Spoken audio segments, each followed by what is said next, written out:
La UNAM Responde este lunes 3 de noviembre. Qué gusto que nos acompañen en el espacio informativo de TV UNAM y los invitamos a que se queden con nosotros durante la siguiente media hora. Hoy que vamos a hablar sobre los objetivos y el trabajo que lleva a cabo de forma cotidiana el Tribunal Universitario. Además, les contaremos sobre una nueva propuesta que se exhibe en el espacio de experimentación sonora aquí en el MUAC. Y como cada lunes tenemos la voz, la opinión del doctor Carlos Rosales y terminaremos con nuestro Golfo de México. Quédense con nosotros, comenzamos.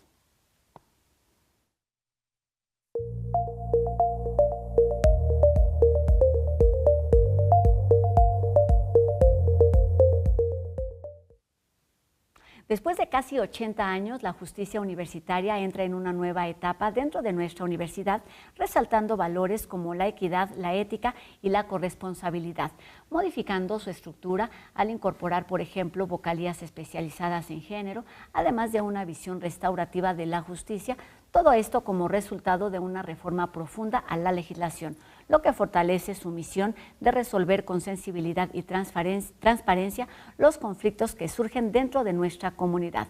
Y de todo esto platicaremos esta tarde con Karina Gómez Frode, quien es presidenta del Tribunal Universitario de nuestra Casa de Estudios. ¿Cómo estás? Bienvenida.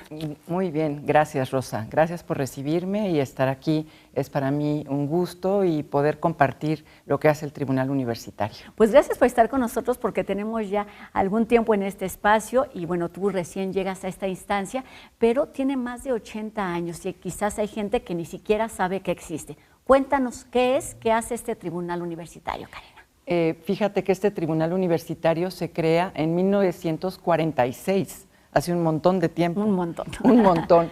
Y fíjate que este Tribunal Universitario tenía como misión el ser un órgano disciplinario, o sea, imponer sanciones a aquellos universitarios que se portaran mal.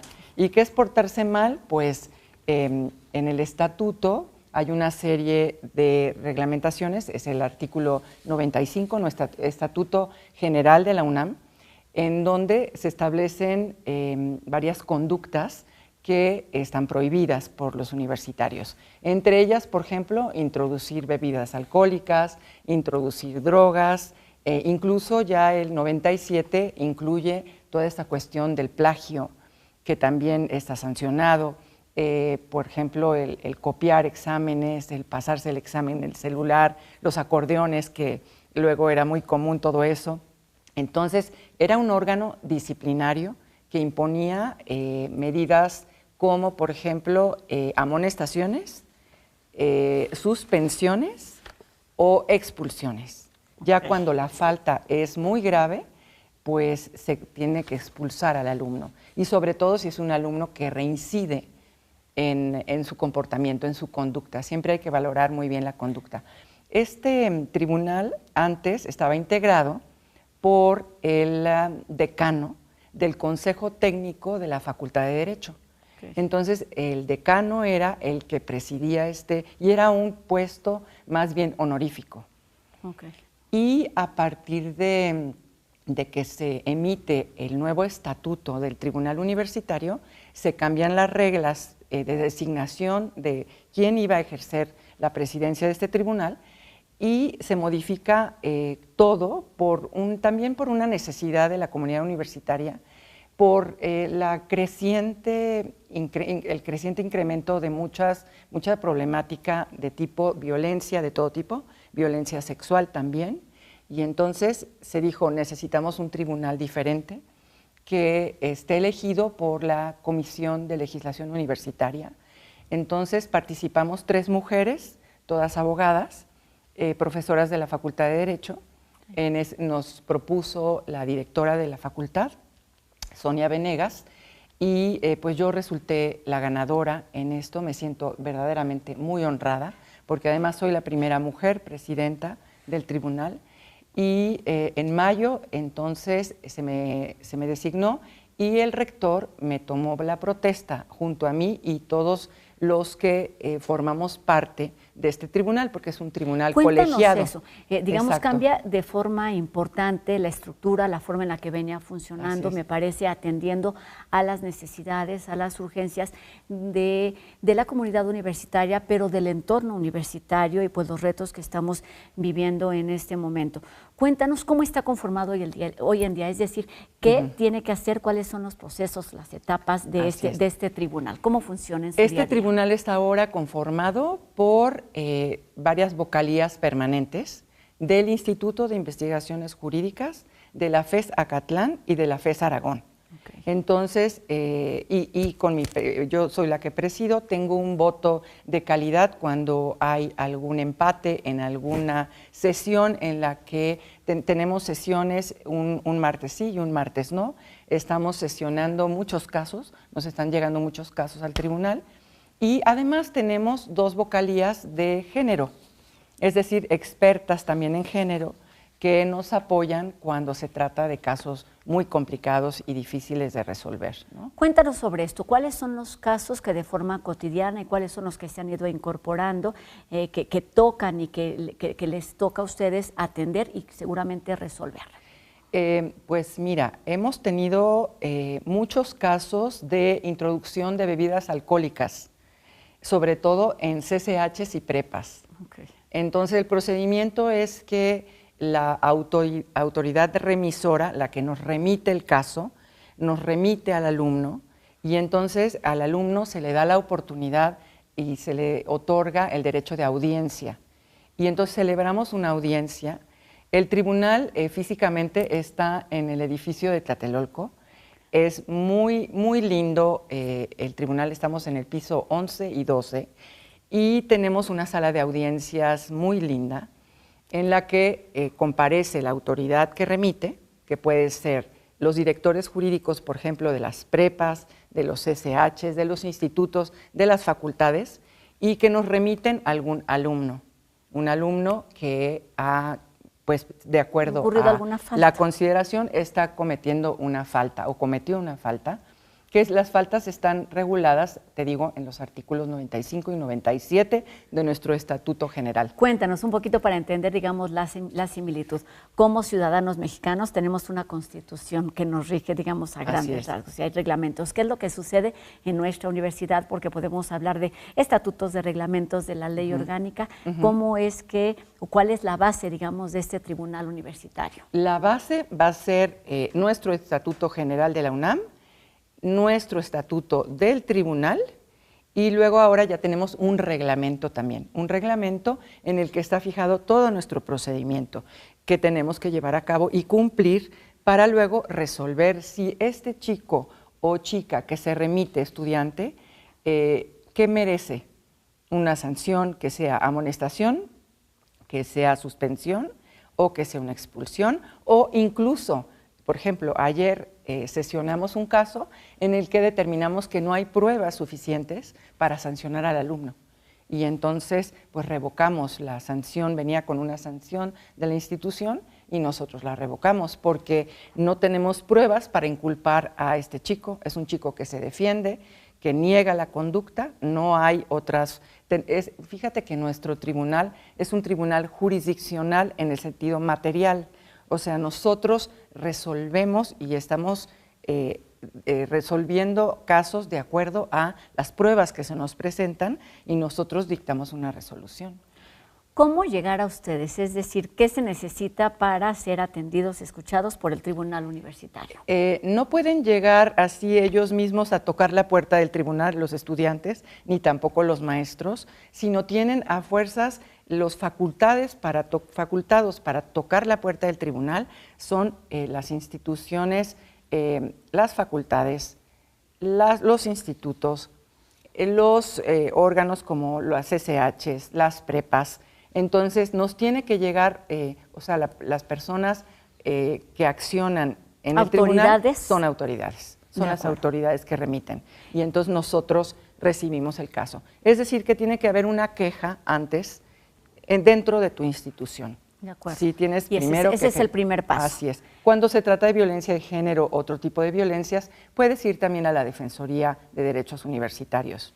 Y presentar Esto es ahí tu importante, queja. este es el primer paso. El primer acercamiento es Así llegar a una autoridad que es la más cercana, la que tenemos en nuestra escuela, en nuestra institución. Y luego, ¿cuáles son, digamos, a grandes rasgos las siguientes etapas hasta resolver o terminar con el procedimiento? Es bastante sencillo, porque llega la petición y llega el alumno que está remitido, nosotros lo mandamos llamar, se celebra una audiencia, una sola audiencia.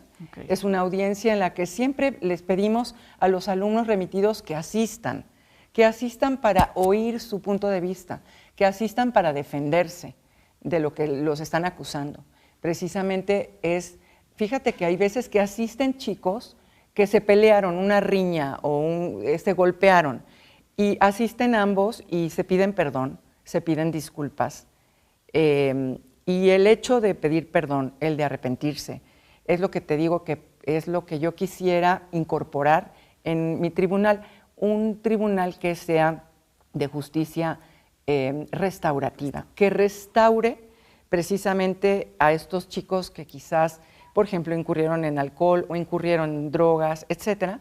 Entonces, no nada más es la sanción, porque no nos sirve a veces de nada solamente castigar por castigar a un alumno o a una alumna. Lo que tenemos que hacer es repararlo, reparar y ofrecer, ya sea, por ejemplo, si ejerce violencia de género, es muy necesario que el que ejerce y que tiene una conducta violentadora hacia alguna chica de nuestra comunidad, tiene que cursar, tiene que someterse a algún curso de violencia de género para que identifique su conducta y la pueda controlar, y que controle incluso estas actitudes, primero reconozca el mal que ha hecho y que lo repare. Porque el chiste es que repare y que no repita. Y que no se repita, esa conducta. Karina, ¿puede haber quizás confusión en lo que sí les toca y en lo que no le toca al tribunal universitario? Así es. Con respecto a, bueno, sabemos que Ciudad Universitaria, por supuesto, o los entornos universitarios reciben a una gran cantidad de comunidad universitaria, pero también es visitado por personas, por turistas, por, individuos de diferente índole, y puede ocurrir dentro de nuestro entorno algún tipo de delito que son mayores, digamos, que no tiene que ver con este acordeón al que te referías, con estas riñas o peleas que podrían ser, digamos, comunes en los entornos académicos. ¿Qué sucede cuando hay faltas mayores que tienen que ver quizás con personas que no son de la comunidad? No las podemos nosotros resolver. Nosotros solamente resolvemos y somos competentes en cuanto a estudiantes y maestros de nuestra comunidad. Okay. Sí. Solamente el entorno universitario. ¿Qué tanto se parece este tribunal universitario a lo que sucede con la impartición, digamos, de justicia de la ciudad, del país? Pues es paralelo porque al fin y al cabo estamos ejerciendo una jurisdicción, es decir, estamos resolviendo un litigio, hay un litigio. Y entonces ese litigio, por ejemplo, si hay un asesinato o si hay una violación dentro de nuestras instalaciones, es la comisión de un delito. Entonces, nosotros somos disciplinarios y reparadores, pero paralelamente a eso hay que abrir una carpeta de investigación y hay que llevar también el proceso y el procedimiento ante las instancias, primero ante el Ministerio Público y después, si hay un delito que se configura, pues se presenta ante un juez de lo penal. Entonces, son como instancias paralelas, claro. Corren paralelamente. Es decir, que tienen sus particularidades, entendiendo que estamos dentro del entorno universitario, y esto tiene que ver con lo que nos mencionabas hace unos minutos, de no solamente ver quizás el delito, sino el contexto, lo que te llevó a cometerlo, o en el contexto también de la víctima. ¿Cómo explicas esta parte de la autoridad con sensibilidad? Pues eso es lo que más nos preocupa, ser sensibles, no ser unas máquinas que solamente emitamos resoluciones con sanciones. Ay, le toca una expulsión o le toca y quedarnos así nada más, sino lo que tenemos que ir es más allá. Tratamos de que el próximo año vamos a conmemorar los 80 años del tribunal y lo que queremos hacer es una semana de sensibilización para todos los chicos, incluso y estudiantes tanto de CCHs como de prepas. Queremos ir a visitarlos para explicarles precisamente cuáles son las conductas que están prohibidas en nuestra Universidad Nacional y que no lo saben, ¿no? La otra vez resolvimos un chico que tenía una cerveza, estaba tomando una cerveza y es menor de edad, es un adolescente, entonces tiene que venir incluso acompañado de su padre. Y vino con el padre y entendieron muy bien. Lo que yo también trato de hacer, y esa es también una filosofía muy bonita, es que aunque nosotros sancionemos, le expliquemos al alumno ¿por qué? Para que comprenda, que no se sienta agredido, al revés, que sienta arrepentimiento. A veces no es posible lograrlo, pero para eso se necesita, como tú dices, mucha sensibilización y mucho entendimiento y información de que esas conductas no nos conviene realizarlas dentro de nuestros recintos universitarios. ¿Cómo se ocupa o cómo impacta, porque me parece que además es como un vaso comunicante, este tribunal universitario con el programa o la iniciativa que tenemos hoy en día muy presente, que es el de la cultura de paz? Así es, pues es que tenemos que ir de la mano, tenemos que ir juntos con este programa de cultura de la paz. La cultura de la paz tiene que ver con la justicia restaurativa, y la justicia restaurativa significa que alguien que cometió un error o que cometió incluso un ilícito, se dé cuenta de ese error y repare a la víctima. Y fíjate que no nada más es la víctima. Luego, cuando se comete un delito, no nada más estás afectando a la víctima, estás afectando a toda la sociedad, a toda la comunidad, entorno, claro. Ve nada más, a todo el entorno. Nos sentimos todos muy agredidos y necesitamos por lo menos una disculpa, un arrepentimiento. Hay trabajo comunitario, hay promesas de no repetición, hay que se sometan a cursos, etcétera, precisamente para mejorar esa conducta. Creo que ya lo dices un poquito para terminar la plática. Me gustaría que nos hablaras de justo cómo impacta el trabajo que está planteando a partir de esta nueva etapa del Tribunal Universitario en la vida de la comunidad universitaria, en el entorno universitario. Quiero que impacte en el sentido que los chicos digan, no quiero ir nunca al Tribunal Universitario, que nunca me encuentre en esa situación, ¿no? Que un estado de civilidad que tenemos que tener, de comunidad armónica y en paz.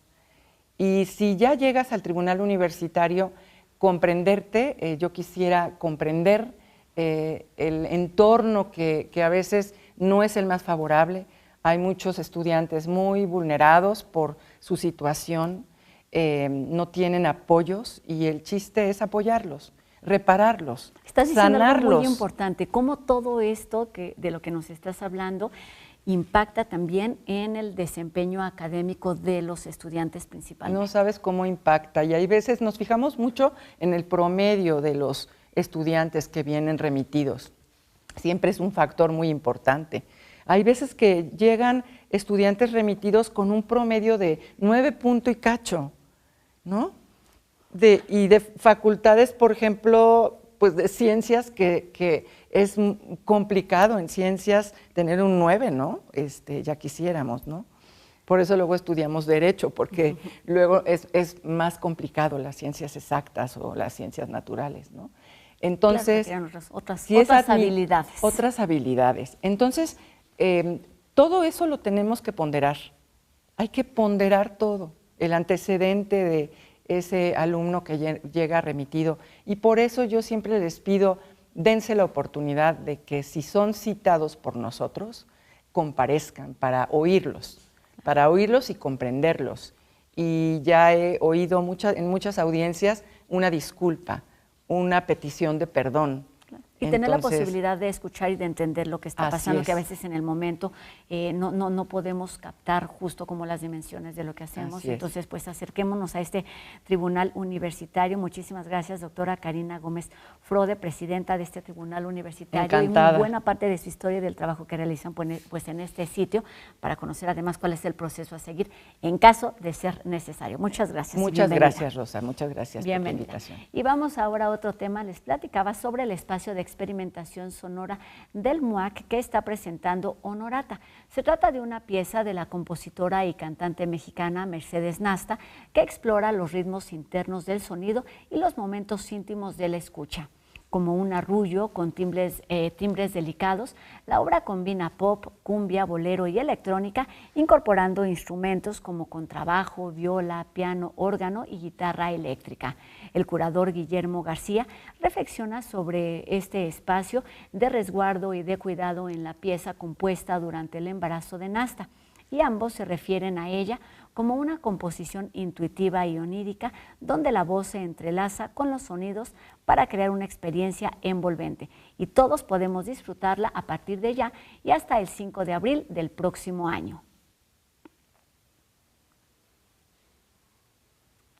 Seguramente escucharon que recién concluyó la temporada de premios Nobel y el de medicina fue otorgado a 3 especialistas por sus aportaciones en el tema de tolerancia inmunológica periférica. Sobre esto nos explica hoy el doctor Carlos Rosales.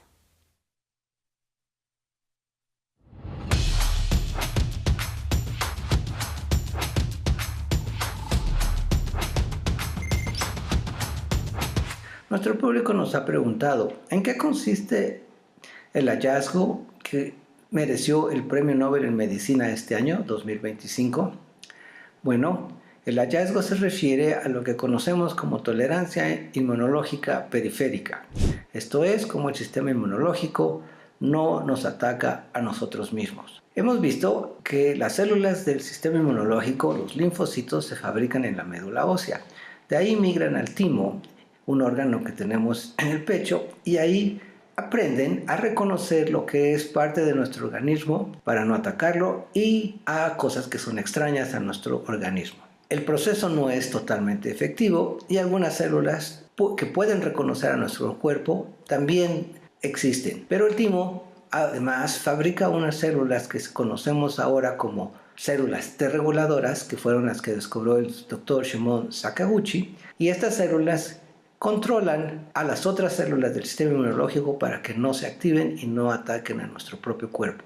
Más tarde, los doctores Maddie Bronkoff y Fred Ramsdell descubrieron el gen FOXP3, que es fundamental para que los linfocitos T reguladores funcionen y mantengan el sistema inmunológico bajo control. Cuando las células T reguladoras faltan o no funcionan bien, se producen enfermedades autoinmunes y se desarrolla más el cáncer. Estos descubrimientos han permitido el desarrollo de nuevas tecnologías y terapias para combatir enfermedades autoinmunes y cáncer. Por eso recibieron el premio este año.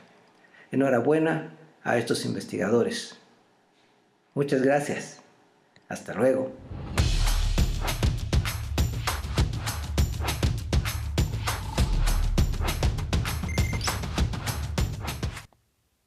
Alrededor de 15 millones de personas viven en las costas del Golfo de México, lo que significa que la salud o las amenazas en este gran ecosistema se encuentran determinadas en buena medida por la actividad humana. Vamos con la siguiente historia de nuestro Golfo de México.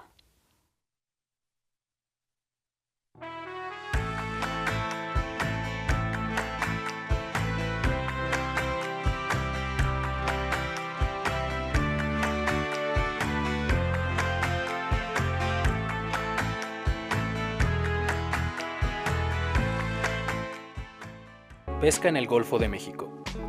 El Golfo de México, un mar semicerrado y brazo del enorme océano Atlántico, es uno de los cuerpos de agua más grandes de la Tierra.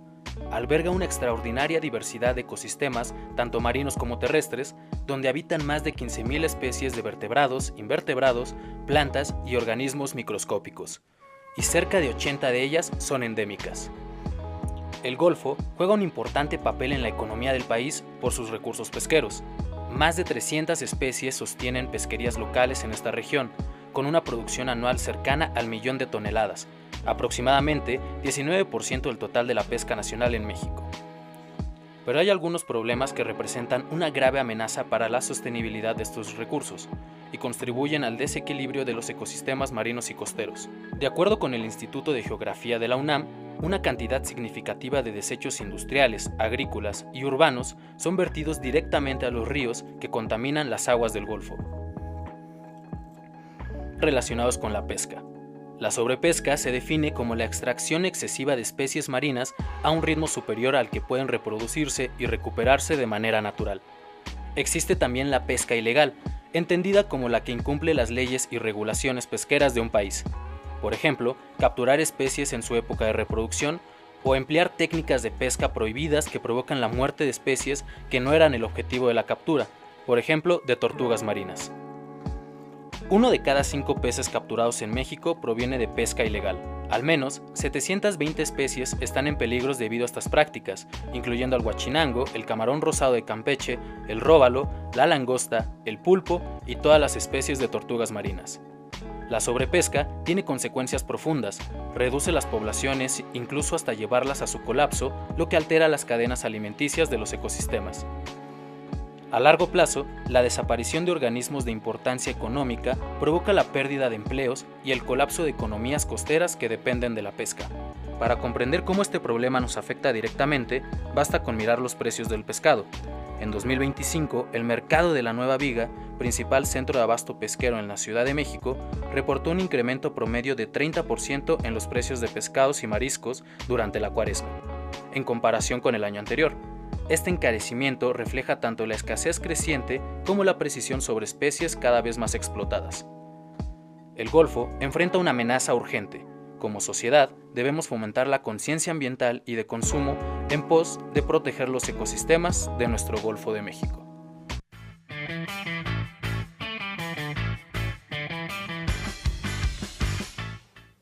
Una tarea que nos toca a todos. Y con esto terminamos nuestro programa de hoy. Agradecemos a Fernanda Ramírez su participación en la interpretación de lengua de señas y les recordamos a todos ustedes que podemos estar en contacto a través de nuestras redes sociales.